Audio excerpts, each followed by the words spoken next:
Hello दोस्तों, comics series channel पर आप सभी लोगों का स्वागत है। हमारी आज की कॉमिक्स है राज कॉमिक्स की पेशकश इंस्पेक्टर स्टील की कॉमिक्स, जिसका नाम है बारूद। तो दोस्तों, ये पार्ट 1 है।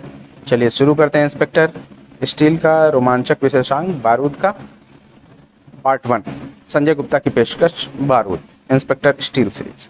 लेखक हनीफ अजहर, चित्रकार नरेश कुमार, स्याहीकार जसवंत सिंह नार, संपादक मनीष गुप्ता, शब्दकार टी.आर. आजाद। महानगर, जिसमें प्रवेश करने वाले हर रास्ते पर चेक पोस्ट बनाई जाती है ताकि अनाधिकृत व्यक्ति या सामान शहर में प्रवेश ना कर सके। इन चेक पोस्टों पर तैनात कानून के रखवाले बड़ी मुस्तैदी से अपने फर्ज को अंजाम देते हैं। कुछ इस तरह से एक राजनगर की ऐसी ही एक चेक पोस्ट पर, नीचे आ, दिखा ट्रक में क्या भरा है। ट्रक में भरे सामान को देखने से अच्छा ये नहीं है हवलदार साहब कि आप इसे देखें, यह इस ट्रक के लिए है और ये पीछे वाले 2 ट्रकों के लिए। 100-100 के नोटों की उन गड्डियों पर ऐसे झपटा हुआ हवलदार जैसे चील मांस पर झपटती है। फिर कुछ पल उसने उन गड्डियों को ठिकाने लगाने में बिताए और फिर बैरियर हटा, जाने दें तीनों ट्रकों को, मैंने चेक कर लिया, इनमें कुछ नहीं है। समझ गया साहब। राज भरी हंसी हंसते हुए उस सिपाही ने बैरियर उठा दिया। इसी के साथ ट्रक स्टार्ट होकर तेजी से आगे बढ़ने लगे। पहले पहला, फिर दूसरा और फिर तीसरा ट्रक बैरियर पार नहीं कर पाया, खटा। इससे पहले ही उन 2 हाथों ने बैरियर को खींचकर तीसरे ट्रक को रुकने के लिए मजबूर कर दिया, जो सब इंस्पेक्टर सलमा के हाथ थे। सब इंस्पेक्टर सलमा, आप एकाएक यहाँ कैसे? और आपने ये ट्रक को क्यों रोक लिया? मैं स्पेशल पेट्रोलिंग पर हूँ और मैं इसकी चेकिंग करना चाहती हूँ। लेकिन मैं इसकी चेकिंग कर चुका हूँ, इसमें कुछ नहीं है। हो सकता है, लेकिन फिर मुझे फिर भी शक है और तुम्हारी ऑफिसर होने के नाते मुझे पूरा अधिकार है कि मैं अपने शक की पुष्टि करूँ। दुनिया गेहूँ छानती है हवलदार और सलमा आटा भी छानती है। सलमा ट्रक पर चढ़ने के लिए बढ़ी, तभी उफ, ट्रक एक झटके से आगे बढ़ा और भड़ाक, ओह, उन्होंने बैरियर के परखच्चे उड़ा दिए। ट्रक में जरूर गैर कानूनी माल भरा है और वह माल क्या है यह जानने के लिए उनका पीछा करना होगा। ओह, ये मुझे साइड मारकर ट्रक के नीचे कुचलना चाहते हैं।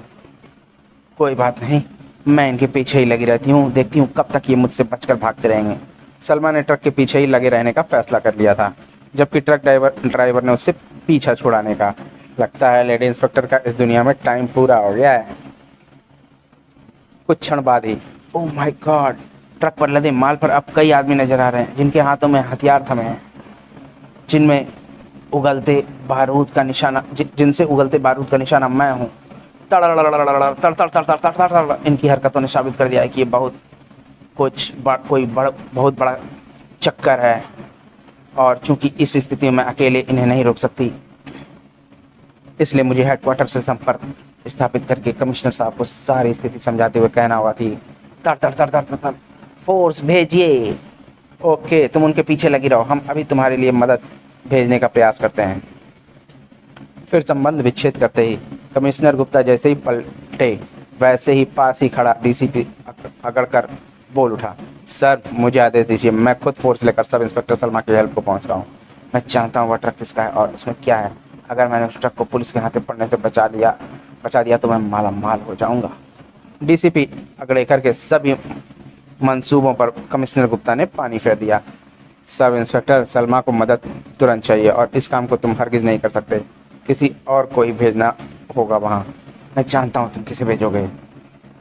बुरी तरह खिन्न होकर रह गया था डीसीपी अगड़ेकर, जबकि इधर सब इंस्पेक्टर सलमा तर लड़खड़ा गई। मोटरसाइकिल को सलमा ने तुरंत ही संभाला। मेरे कंधे में बहुत दर्द हो रहा है, लेकिन मैं इनका पीछा नहीं छोड़ूंगी। ओह, बड़ी जीदार है ये इंस्पेक्टर, गोली लगने के बाद भी हमारा पीछा नहीं छोड़ा। सब एक साथ इस पर गोलियां बरसाओ, हमारा पीछा क्या दुनिया छोड़ देगी। एक साथ ही गरज उठी कई गने, ताड़, इनमें से बहुत सी गोलियां शर्तियां सलमा की मौत का कारण बनती। रेट च्यों कि तभी inspector steel broom, relax sub inspector Salma, तुम रुको, मैं इन्हें संभाल लूंगा। Okay sir.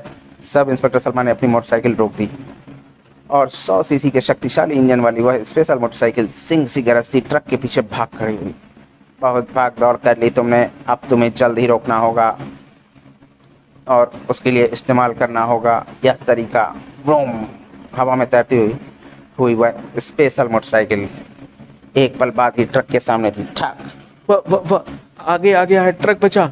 ट्रक ड्राइवर ने तेजी से स्टीयरिंग घुमाकर ट्रक को मोटरसाइकिल से टकराने से तो बचा लिया, लेकिन खुद मोटरसाइकिल वाले से ना बच सका। ट्रक का केबिन तोड़ते हुए उसमें सवार ड्राइवर क्लीनर सड़क पर जा गिरे और ट्रक एक पेड़ से टकराकर रुक गया। फिर एक को भी संभलने का मौका नहीं दिया उस अनोखे सिपाही ने। Bloom bloom bloom bloom. स्वामी ने कहा था कि मर जाना मगर पुलिस के हाथ ना पड़ना, लेकिन मैं इस तरह मरूंगा कि ना तो हमारा कोई साथी बचेगा और ना ये टीन का डब्बा। मेरे साथ साथ अब इस ट्रक में भरा हजारों किलो बारूद भी फटेगा। बस अब एक बेहद भीषण धमाका होने ही वाला था। तभी बचिए सर, इंस्पेक्टर स्टील को लेकर दूर लुढ़कती चली गई सलमा। ठीक उसी पल बड़ा उस भीषण धमाके ने सारे वातावरण को थर्रा कर रख दिया। सही सलामत थे तो इंस्पेक्टर स्टील और वह सलमा जो विस्फोट की तेज आवाज से घबराकर इंस्पेक्टर स्टील से लिपट गई थी। इस स्थिति ने तो सलमा के साथ साथ इंस्पेक्टर स्टील के दिमाग को भी स्तब्ध कर दिया था, और ऐसा जाने कब तक रहता अगर इंस्पेक्टर स्टील की भारी आवाज ने सलमा को ना चौंकाया होता तो। सब इंस्पेक्टर सलमा, कृपया ऊपर से हटिए। Oh sorry sir. Never mind, it's all right. शर्म से जमीन में गड़ी जा रही थी सलमा, जबकि इंस्पेक्टर स्टील, तुम्हें गोली लगी है। सब इंस्पेक्टर, कुछ खास नहीं सर, बस गोली खरोंच मारती हुई निकल गई। ड्रेसिंग करा लूँगी, ठीक हो जाएगी। फिर इंस्पेक्टर स्टील ने विषय बदला। एक आदमी की वफादारी ने सारा खेल बिगाड़ दिया। मैं तो सिर्फ इस एक ही ट्रक का पीछा करने में सफल हुई, लेकिन मुझे पक्का यकीन है कि कम से कम ऐसे 2 ट्रक अपनी मंजिल तक पहुंचने में सफल हो गए हैं। लेकिन वे ट्रक किसके थे और उसमें भरे हथियार व बारूद कहाँ पहुंचे हैं, यह शायद वो लोग बता सकें जिन्होंने रिश्वत लेकर उन ट्रकों को चेक पोस्ट से गुजरने दिया। चेक पोस्ट की तरफ बढ़ते इंस्पेक्टर स्टील और सब इंस्पेक्टर सलमा अपने अपने विचारों में उलझे हुए थे। ओह, क्या होता जा रहा है मुझे? मैं आज के इस इंस्पेक्टर स्टील की तरफ क्यों खिंचती जा रही हूँ जो कल का इंस्पेक्टर अमर था? क्या उसके प्रति जो जज्बात वर्षों से सोए पड़े थे वे जाग उठे हैं? इतना बारूद शहर में पहुंचना इस बात का संकेत है कि आने वाले दिनों में कोई बहुत बड़ी वारदात होने वाली है। वह ट्रक मेरा था मिस्टर त्रिपाठी। आज तक मेरा हथियारों से भरा ट्रक मेरी इच्छा से ही पकड़ा जाता था, क्योंकि मैं नहीं चाहता था कि कोई हमारे ग्रुप से जुड़े आप जैसे जिम्मेदार व्यक्ति पर उंगली उठाए। लेकिन आज मेरा ट्रक मेरी इच्छा के बिना पकड़ा गया। वो तो अच्छा हुआ मेरे वफादार साथी ने अपने साथ साथ सारे सबूत नष्ट कर दिए, वरना क्या नाम है उस ट्रक को पकड़ने वाले का? हाँ, स्टील, इंस्पेक्टर स्टील। उसके हाथ तो मेरे गिरे बांध तक भी पहुंच जाते। तुम होम मिनिस्टर के मुख्य सचिव हो, उस इंस्पेक्टर स्टील का कुछ इंतजाम करो, वरना तुम जानते हो कि स्वामी के हाथ भगवान के हाथ से भी लंबे हैं। चुटकी बजाते ही कुर्सी पर मैंने तुम्हें बिठाया था, पलक झपकते मैं तुम्हें उससे उतार भी सकता हूँ, समझे? जी स्वामी जी, समझ गया। शाबाश, अपनी समझदारी का परिचय जल्द ही दो और 2 लाख रुपए के हकदार बनो। खड़ा। आजकल ये इंस्पेक्टर स्टील का भूत कमिश्नर के बहुत सिर पर चढ़कर बोल रहा है। डीसीपी अगड़ेकर ने भी उसके बारे में मुझसे कहा था। उसी वक्त राजनगर चेक पोस्ट पर रिश्वत लेकर तुमने अपनी वर्दी, अपना फर्ज और अपने देश को बेचने जैसी घिनौनी हरकत की है। यह तुम्हारी सोच है इंस्पेक्टर, जबकि हकीकत यह है कि मुझे इन रुपयों की ज़रूरत थी, मैंने ले लिए। ये सारे रुपए मेरी जेब में नहीं रहने वाले। छोटे छोटे सिपाही से लेकर बड़े अफसरों तक ये पहुंचेंगे।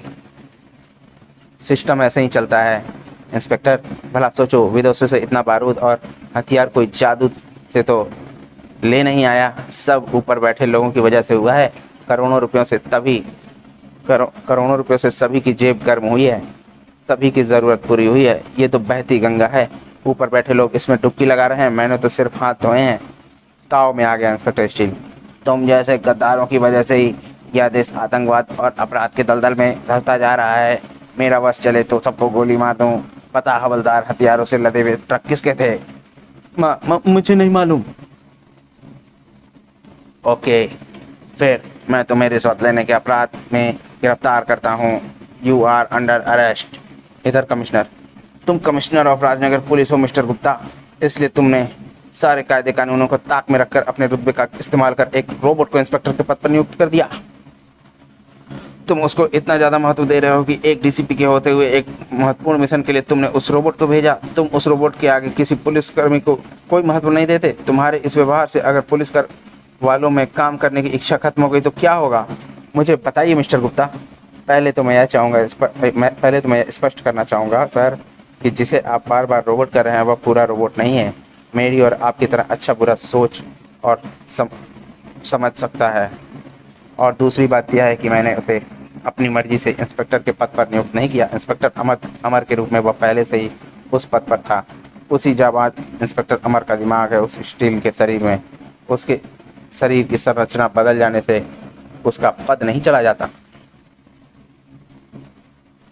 ठीक उसी तरह जैसे मेरे शरीर की खाल में कोई बीमारी हो जाए और मैं बदलवा कर प्लास्टिक सर्जरी करवा लूँ तो मेरा कमिश्नर का पद मुझसे नहीं छीन सकता। हाँ, ऐसा तब हो सकता है जब मैं मेंटली या फिजिकली अनफिट हूँ। और चूंकि इंस्पेक्टर स्टील मेंटली और फिजिकली एकदम फिट है तो दुनिया के किसी कानून में नहीं लिखा कि उसे उसके पद से वंचित कर दिया जाए। और सर, मैं औरों से ज़्यादा उसे महत्व इसलिए देता हूँ कि जिन मुसीबतों को देखकर बड़े से बड़े इंसानों के छक्के छूट जाते हैं, इंस्पेक्टर स्टील वहाँ बेहिचक पहुँच जाता है। और तुम्हारा आदेश ना मानने वाली बात, हाँ, वह उसकी गलती थी, लेकिन अपनी असलियत जानने के लिए वह उस समय जज्बाती हो गया था। कमिश्नर गुप्ता की वह दलील सुनकर। तो दोस्तों, हमारा पार्ट 1 यहीं पर समाप्त होता है। आपको ये पार्ट 1 कैसा लगा हमें कमेंट सेक्शन में ज़रूर बताएं और मिलते हैं इसके अगले पार्ट में, जिसका लिंक आपको इसके डिस्क्रिप्शन में मिल जाएगा। आप इसे वहाँ पर खोलकर पढ़ सकते हैं। मिलते हैं अगली कॉमिक्स में, तब तक के लिए धन्यवाद।